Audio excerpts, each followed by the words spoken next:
இங்கே உள்ள திராவிட முன்னேற்ற கழக அரசு அவர்களுக்கு எப்பொழுதெல்லாம் தோல்வி பயம் வருகிறதோ உடனே அவர்கள் மாற்று பாதையை கடைபிடிப்பது வழக்கம். 122வது வட்டத்தில் 50 பேர் புகுந்து உள்ளே உள்ள ஏஜென்ட்களையெல்லாம் அடித்து துரத்திவிட்டு கள்ள ஓட்டு போட முயற்சி செய்தார்கள்.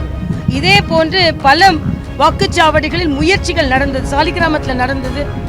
எங்களது ஏஜென்ட்கள் அதை தடுத்திருக்கிறார்கள். ஒரு அம்மா வந்து சொன்னாங்க, நாங்கள்லாம் ஒன்றா தான் இருக்கோம், ஆனால் தேர்தல் கமிஷன் எங்கள் குடும்பத்தை பிரிச்சுட்டாங்க அப்படின்னாங்க. அம்மா அப்பா பேர் இருக்குது, மக பேர் இல்லை. மகளும் அப்பாவும் இருக்காங்க, அம்மா பேர் இல்லை. கவுன்சிலர் எலெக்ஷனில் நாங்கள் வாக்களித்தோம் 6 மாதத்துக்கு முன்னால். இப்போ எங்கள் பேர் நீக்கப்பட்டு இருக்கிறது. ஆக அதில் அதிகம் கவனம் செலுத்த வேண்டும். ஏனென்றால் மிகவும் வாக்களிப்பது வலிமையானது. ஆனால் அதில் வலியுடையது என்னன்னா, நான் வாக்குச்சாவடிக்கு போய் என் கார்டு இருக்கு, அடையாள அட்டை இருக்கு, அதனால என்னால் ஓட்டு போட முடியலை. ஏன்னா யாரும் நாங்கள் வந்து ஜாதியை பற்றி பேசுறதுக்குலாம் இல்லை. எல்லாரும் நல்ல நல்ல ஏஜென்ட்ஸ் தான் உள்ளே உட்காந்துருந்தாங்க. அவங்களாம் செஞ்சிருக்க மாட்டாங்க. தனது தவறு வெளியே வந்து விட்டது என்பதற்காக அவர்கள் என்ன வேணாலும் சொல்லலாம். ஸோ ஆளுங்கட்சிக்கு ஆதரவு வந்தால் பெரும்பாலும் வாக்களிக்க வரமாட்டேன்றாங்களா? அப்போ அதுவே தப்பு தானே. நீங்கள் வந்து எங்களுக்கு வந்து அதை பற்றி கவலை இல்லைன்னு சொல்ல, அதெல்லாம் தப்பு.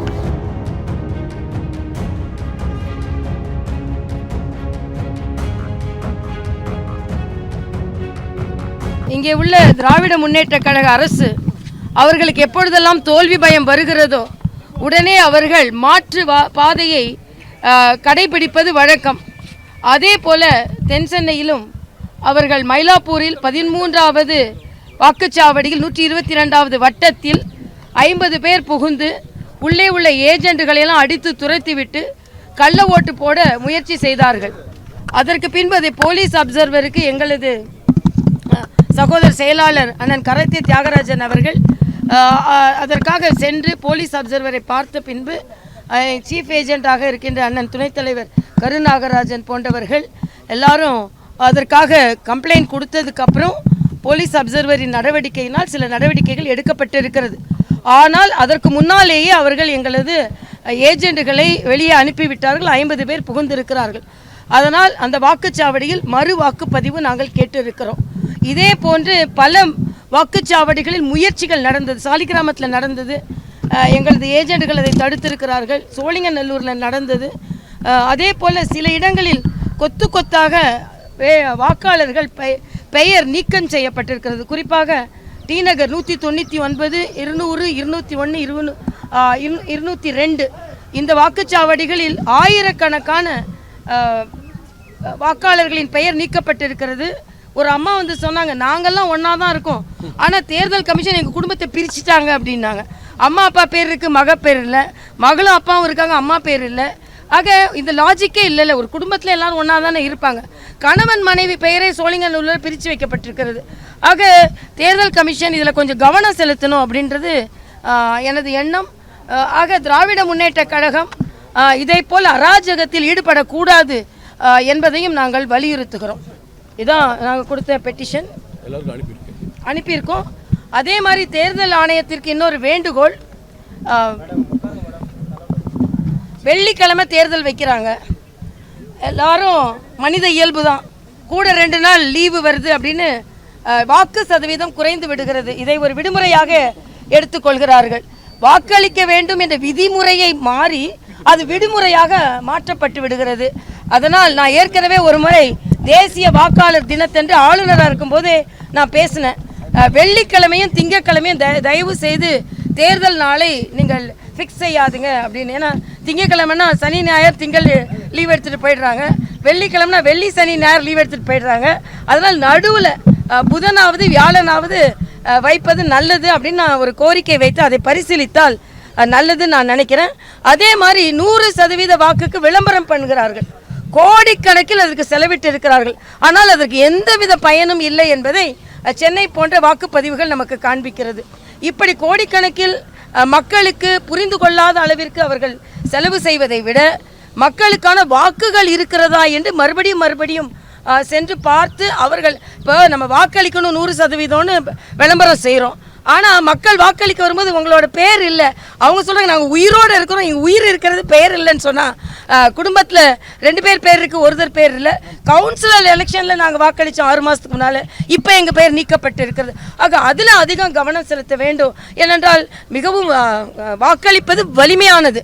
ஆனால் அதில் வலியுடையது என்னன்னா, நான் வாக்குச்சாவடிக்கு போய் என்கிட்ட கார்டு இருக்குது, அடையாள அட்டை இருக்குது, ஆனால் என்னால் ஓட்டு போட முடியலை என்பது ஒரு வலியான விஷயம். இன்னொன்று, இந்த டெண்டர் ஓட்டு பற்றி கூட பல இடங்களில் தெரியல. சேலஞ்ச் ஓட்டுன்னு ஒன்று இருக்குது. ஏன்னா நமக்கு வாக்குரிமை மறுக்கப்பட்டால் ஏற்கனவே நம்மகிட்ட பட்டியலில் இருந்ததுன்னா 49A வாக்குரிமை சட்டத்தை பயன்படுத்தலான்னு நமக்கு ஒரு தகவல் இருக்கிறது. ஆனால் அதையும் பல இடங்களில் மறுக்கப்பட்டது. இதெல்லாம் இன்னும் கொஞ்சம் நடைமுறைகளை அவர்கள் சரி செய்திருக்க வேண்டும். ஆனாலும் தேர்தல் ஆணையம் இவ்வளவு பெரிய திருவிழாவை சரியாக நடத்தி காண்பித்திருக்கிறார்கள். அங்கெங்கே ஒரு பிரச்சனைகள், அதற்கும் நாம் அவர்களுக்கு பாராட்டை தெரிவித்துக் கொள்வோம். ஏனென்றால் இவ்வளவு பெரிய ஒரு மாநிலத்தில் சுமூகமாக எந்தவித அசம்பாவித சம்பவமும் இல்லாமல் தேர்தல் நடைபெற்றிருக்கிறது. ஆனால் தேர்தல் ஆணையம் இன்னும் பொதுமக்களிடமிருந்து கோரிக்கை வந்தால், அது வாக்குச்சீட்டில் இருப்பதாக இருக்கட்டும், அவர்களுக்கு வாக்குரிமை மறுப்பதாக இருக்கட்டும், உடனே நடவடிக்கை எடுத்தால் நன்றாக இருக்கும் என்பது எனது கருத்து. நேற்று அந்த பிரச்சனை நடந்துச்சுல ஆழ்வார்பேட்டையில் 13வது வாக்குச்சாவடியில், அதில் பார்த்தீங்கன்னா கடைசியில் திமுக எம்எல்ஏ வேலு என்ன சொல்லியிருக்காங்கன்னா, பாஜக காரங்க தான் ஜாதியை சொல்லி ஃபஸ்ட்டு திட்டினாங்க, அதனால தான் லோக்கல் மக்கள்லாம் சண்டைக்கு வந்தாங்க, அவங்க தான் பிரச்சனை தோக்க போகிறாங்கிற பயத்தில் அப்படி ஒரு பிரச்சனை ஏற்படுத்தினாங்கன்னு சொல்லியிருக்காங்க. அதான், அது முற்றிலும் பொய்யான தகவல். ஏன்னா யாரும் நாங்கள் ஜாதியை பற்றி பேசுகிறதுக்கெலாம் இல்லை. எல்லாரும் நல்ல ஏஜென்ட்ஸ் தான் உள்ளே உட்காந்துருந்தாங்க. அவங்களாம் செஞ்சுருக்க மாட்டாங்க. தனது தவறு வெளியே வந்து விட்டது என்பதற்காக அவர்கள் என்ன வேணாலும் சொல்லலாம். வாக்கு சதவீதம் குறைவாக இருக்கு. ஒரு சில பேர் என்ன சொல்றாங்கன்னா, ஆளுங்கட்சிக்கு எதிரான மனநிலை இருந்தால் அதிக வாக்கு சதவீதம் பதிவாகும், பிற கட்சியில் வெற்றி பெறுவதற்கு வாய்ப்பு இருக்கும். அதே நேரம் வாக்கு சதவீதம் குறைவாக இருக்கிறதுனால இது ஆளுங்கட்சிக்கு ஒரு ஆதரவான விஷயமா பார்க்கப்படுதுன்னு சொல்றாங்க. ஸோ ஆளுங்கட்சிக்கு ஆதரவு வந்தால் பெரும்பாலும் வாக்களிக்க வரமாட்டேன்றாங்களா? அப்போ அதுவே தப்பு தானே. நீங்கள் எங்களுக்கு அதை பற்றி கவலை இல்லைன்னு சொல்ல, அதெல்லாம் தப்பு. என்னமோ நீங்கள் இப்போ முடிவுகளை சொல்லிக்கிற மாதிரி. ஒட்டு மொத்தமாக வாக்கு சதவீதம் குறைவது என்பது அனைவரும் கவலை அளிக்கக்கூடியதான். இதில் ஏதோ ஆளுங்கட்சி மகிழ்ச்சி அடையக்கூடியதெல்லாம் ஒன்றும் இல்லை. ஒருத்தர் ஜனநாயக கடமை ஆற்றவில்லை என்றாலும் அது நம்ம எல்லாருக்குமே கவலை அளிக்கக்கூடியது தான். அது வாக்கு சதவீதம் அதிகரித்திருக்க வேண்டும். ஆனால் என்னை பொறுத்தமட்டில் நான் ரொம்ப நம்பிக்கையோடு இருக்கிறேன். நிச்சயமாக எங்களுக்கான வாக்குகள் பதிவு செய்யப்பட்டிருக்கும்னு. ஆனால் ஒட்டுமொத்தமாக வாக்குகள் குறைந்திருக்கிறது என்பது மனக்கவலை அளிக்கிறது. நான் அதைத்தான் நான் சொல்கிறேன். இல்லை, இப்போ எங்களுக்கு இல்லை, இப்போ எங்களுக்கு 199, 200, 201, 202 இவை எல்லாமே பாஜகவுக்கு ஆதரவாக கவுன்சிலர் தேர்தலில் விழுந்த வாக்குகள். இப்போ அது ஆதரவு வாக்குகள் தான் நீக்கப்பட்டிருக்கிறது குற்றச்சாட்டு தான் நான் வைக்கிறேன். நம்ம பூத் ஏஜென்ட் அளவுல இன்னும் கட்டமைப்புகள் குறைவா இருக்கும். அப்படி அப்படின்னு இல்லை. இதுக்கு எப்படிப்பா சம்பந்தம் இருக்கு? எல்லாருக்கும் ஓட்டு போடுறவங்க தானே இவங்க. திட்டமிட்டு பண்றதுனால தானே அப்படி போகுது. இல்லை, பூத் ஏஜென்ட்டுகளுக்கு இதுக்கு சம்பந்தமே இல்லைப்பா. பூத் ஏஜென்ட்டுக்கு என்ன பண்ணுவாங்க? அவங்க வெரிஃபை பண்ணிட்டு போயிடுவாங்க. அதுக்கப்புறம் நீக்கப்பட்டு அவங்க என்ன நினைப்பாங்க? அதுக்காக சொல்றேன். கட்சிக்காரங்க அந்தந்த ஏரியா வார்டில் இருக்கவங்க ஒவ்வொரு வீடாக பார்த்து அந்த வெரிஃபிகேஷன் பண்ணியிருந்தாங்க. இப்போ அந்த சிஸ்டமே இல்லாமல் போயிடுச்சு. இது போன்ற செய்திகளை மேலும் தெரிந்து கொள்ள எங்களது யூடியூப், ஃபேஸ்புக் மற்றும் ட்விட்டர் ஆப்களை சப்ஸ்கிரைப் செய்யவும்.